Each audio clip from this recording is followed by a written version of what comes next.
I'm Brad Meltzer, and I write about heroes for a living. But this is, without question, the most important book that I've ever worked on. This is the story of Anne Frank.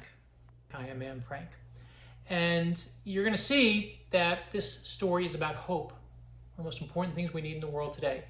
I wrote these books, as always, to give my kids better heroes to look up to. I can't think of anyone or anything to give them better than some hope, and we all need it right now. I will also see today that I am not reading alone. I am reading with a friend named Saul Dreier. Hello everybody, my name is Saul Dreier. I'm 95 years old and I'm a Holocaust survivor. This, again, is I Am Anne Frank by my favorite author, Brad Meltzer, illustrated by the amazing Chris Eliopoulos, and this is the story that speaks for itself. I Am Anne Frank. When I was born, my sister loved laughing at my big ears. Look, they're huge. I also had big eyes and the cutest smile. And, oh, she's adorable. Look at her ears, his sister says. As a girl, I loved the same things many kids love. Playing hide and seek and tag, ice skating, and going to the movies.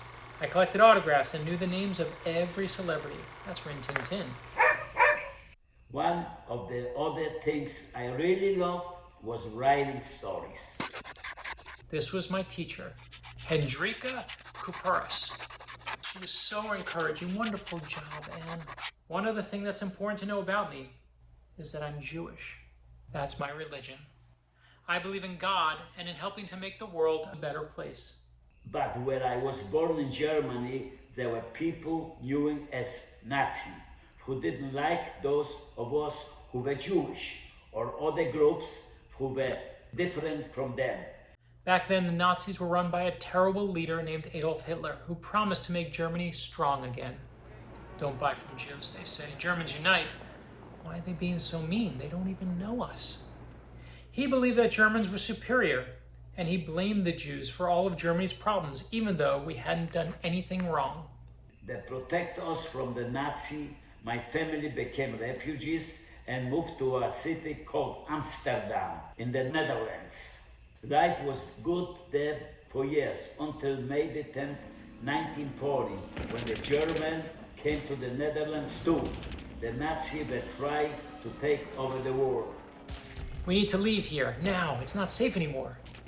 We tried to leave the Netherlands and go to the United States, but we couldn't. You need to fill out more forms if you want to be an immigrant. But my family, if we stay here, I'm sorry, more forms, please. When the Germans arrived in the Netherlands, they passed new laws here. At first, Jews weren't allowed in public parks, beaches, pools, or in libraries. We can't go swimming. Jews are not wanted here. Then they said we couldn't go to the movies. But I love the movies. We don't serve Jews here. Eventually, we weren't allowed to ride our own bikes, drive our own cars, or buy food at certain restaurants. I just want to feed my family. No Jews allowed. One of the worst days was when they said we had to leave our school and only be with other Jewish kids. I'm sorry, the teacher says those are the new rules. No Jews allowed. I'll miss you, Anne. I'll miss all of you. Every day it seemed to get worse. In April 1942, the Nazis made us wear these Jewish stars with the Dutch word for Jew. Why do we have to wear these whenever we go out? So they can always identify us. If we got caught outside without our star, we'd get in trouble. I know it sounds scary, but this isn't a story about fear. It's a story about hope. Even when bad things happen, there are good things all around. On Friday, June 12th, I woke up really early. It was my birthday. Every year, my parents put all my presents out on the table, and this year, I couldn't wait for one particular gift. A diary. It had its own little lock. I love it. I started writing immediately. Dear Kitty. Kitty was the name I gave to my diary. I wanted the diary to be my friend. A few weeks later, we got terrible news. What is it, dear? Margot, our daughter. They sent her a call-up notice. We knew what a call-up really meant. The Nazis would send people to a concentration camp, a prison where Jews were locked up and made to work all day and night. There was almost nothing to eat or drink. If you went there, escape was nearly impossible. My parents were running out of options. If we stayed, the Nazis would come for my sister. If we tried to leave, they'd hunt us down. There's only one choice. We need to hide.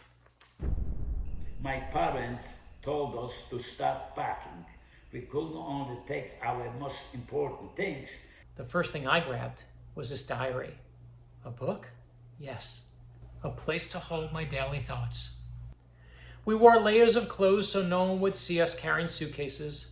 The hardest part was saying goodbye to my cat. The neighbors will take good care of her, I promise, my father said. I love you, Morshday. As we snuck out, there were 4 of us. Then another family of 3 met us there. This was our hiding spot, a small area at the back of my father's office, the secret annex. The bookcase covered the entryway and could swing shut so no one would find us. And here's what she wrote. Our hiding place has now become a true hiding place. Our new home was about the size of 1-bedroom apartment for 7 of us. This was my parents' living room and bedroom. How are we all going to fit? You see the attic up top, the bookcase entrance, and this was for me and my sister. Upstairs was another room. It was a bedroom, kitchen, and living room all in one. For the Van Pels, the other Jewish family hiding with us. Plus there was a place for their son Peter. Since there were still people working in Dad's old office, we'd spend our days up here on the higher floor so no one would hear us. It wasn't an easy place to live. There's no hot water, I know, make the best of it. But what do you mean we can't flush the toilet during the day? If you do, people will hear the noise and we'll be arrested. And then for dinner, beans again? Shh, the workers downstairs will hear us. Beans again? And beans tomorrow. During weekdays, we had to whisper. We could never talk in a normal voice. All the windows were covered, and since shoes were noisy on the wood floors, we usually wore socks to be extra quiet. Shh. One wrong move and the Nazis might find us. It would have been easy to complain, but I decided to look at the bright side. And she wrote, it may be damp and lopsided, but there's probably not a more comfortable hiding place in all of Amsterdam. No, in all of Holland. To make it feel more normal, I decorated my walls with pictures of movie stars. My dad surprised me by bringing along my collection of magazines. To make everyone laugh, Peter and I would dress up. He wore his mom's dress and I wore his suit. Ta-da! There was one big bright spot, though. The non-Jewish helpers who risked their own lives to protect us. This is Miepgeis. She'd bring us groceries and tell us what was happening in the world. Here's more food, and Anne, I got you a little present. This is Johannes Kleinman, who brought me my favorite books, including fairy tales and ones about real historical heroes. And that's Johann Voskujul, who built the bookcase that hit us. And you'll see Jan Gies, Beat Voskujul, and Victor Kugler. The Nazis threatened to punish anyone who helped the Jewish people. But these amazing people decided it was more important to do the right thing and help us. They weren't the only ones. This is my dentist, Fritz Pfeiffer. I know there are 7 of you, but he needs a place to hide too. He can stay. We'll make room.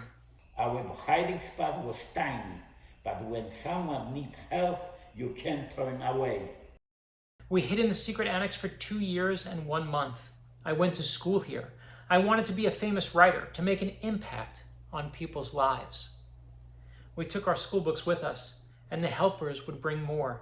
We studied every day until 12:30. After that, we peeled potatoes. On weekends, we could listen to the radio. With 8 of us crammed together, our world was very small. But if you look for what's good, you'll find it. This was the attic, my favorite spot.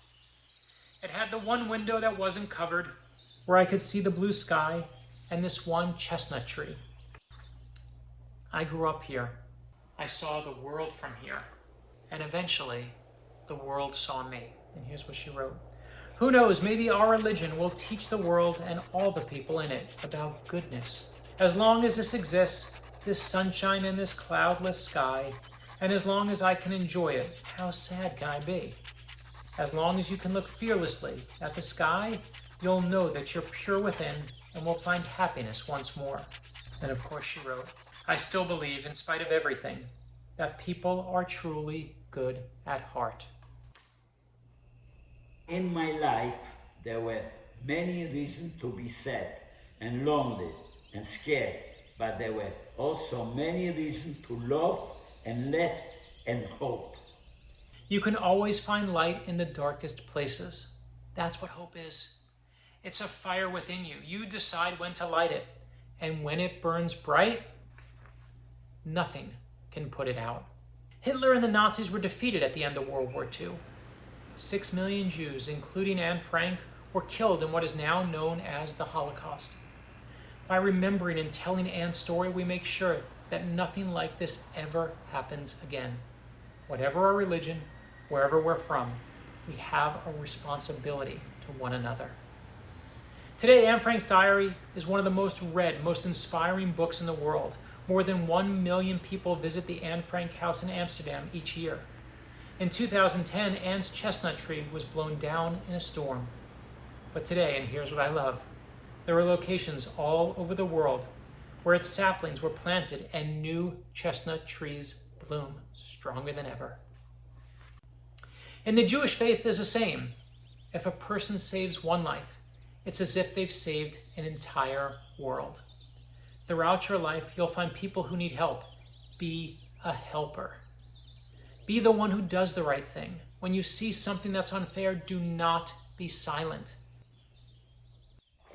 Sometimes it will be hard when it is look up, see the beauty of the world and see the beauty in people.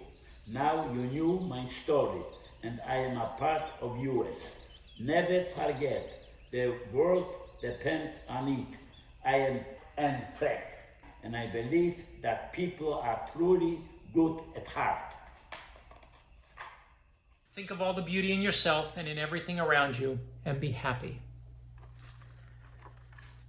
Now, I never do this, but I think it's important. This book is dedicated, and I'll read it to you from the back.